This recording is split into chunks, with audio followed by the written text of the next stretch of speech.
వందనాలు. మీరు సిలువలో పలికిన మూడవ మాట ధ్యానించుకొని నాకు ఇచ్చిన అవకాశాన్ని బట్టి ఎంతగానో సంతోషిస్తున్నాను. ఎందుకంటే ఇది మనిషి పలికిన మాట కాదు, కానీ దేవుడే పలికిన మాట కనుక ఇది మన నోటితో పలుకుట ఎంతో ఆశీర్వాదకరంగా నేను అనుకుంటున్నాను.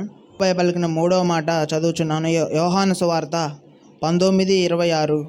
యేసు తన తల్లియు తాను ప్రేమించిన శిష్యుడును దగ్గర నిలిచి ఉండుట చూచి, అమ్మా, ఇదిగో నీ కుమారుడు అని తన తల్లితో చెప్పెను. తరువాత శిష్యుని చూచి, ఇదిగో నీ తల్లి అని చెప్పెను. ఆ గడియ నుండి ఆ శిష్యుడు ఆమెను తన ఇంట చేర్చుకొనెను. అమ్మ ప్రేమ. ఈ సన్నివేశం ఒకసారి చూసినట్లయితే, నిజంగా మనం గమనించుకున్నట్లయితే, ఎవరైనా శ్రమ పడుతూ ఉంటా తల్లిని దూషించే వాళ్ళే కానీ ప్రేమించేవాళ్ళు మానవ మనసులో ఎక్కడ ఇంతగా ప్రేమ అనేది కనపడదు. నిజంగా ఈ వాక్యం చదువుకున్నప్పుడల్లా నిజంగా మదర్స్ డే అనేది మనం ఇవాళ చేసుకోవాలనిపించే అంత ప్రేమ దేవుడు చూపించినంతగా అమ్మకు చూపించినంత ప్రేమ ఏ దేవుళ్ళలోనూ ఏ మనిషి కూడా చూపించలేదని నా అభిప్రాయం.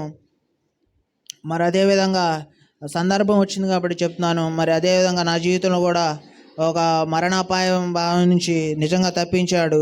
అది దేవుని కరుణ, ఆత్మీయులైన అమ్మలైనటువంటి మీ అందరి ప్రేమ, మా కన్నతల్లి ప్రేమ అని నిజంగా నేను ఒప్పుకుంటున్నాను. మరి ఈ రెండవ దానికి ఒక చిన్న పాట రాసుకున్నాను.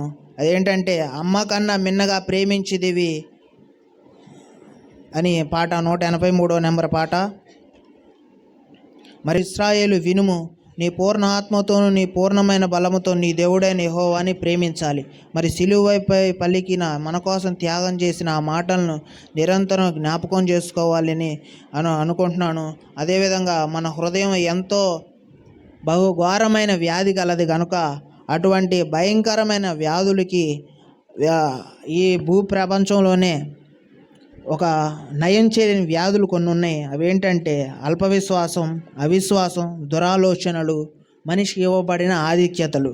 వీటన్నిటికీ వ్యాధులకు అవ్వాలంటే సిలువపై పలికిన 7 మాటల ద్వారానే ఇటువంటి వ్యాధుల నుంచి మనం బాగుపడి తన రాజ్యానికి చేరగలమని నా ప్రగాఢమైన విశ్వాసం. ఇటువంటి మంచి అవకాశం దయచేసినందుకు మీ అందరికీ, దైవ సేవకులకి నా పూర్ణమైన కృతజ్ఞతలు చెల్లించుకుంటూ ముగించుకుంటున్నాను.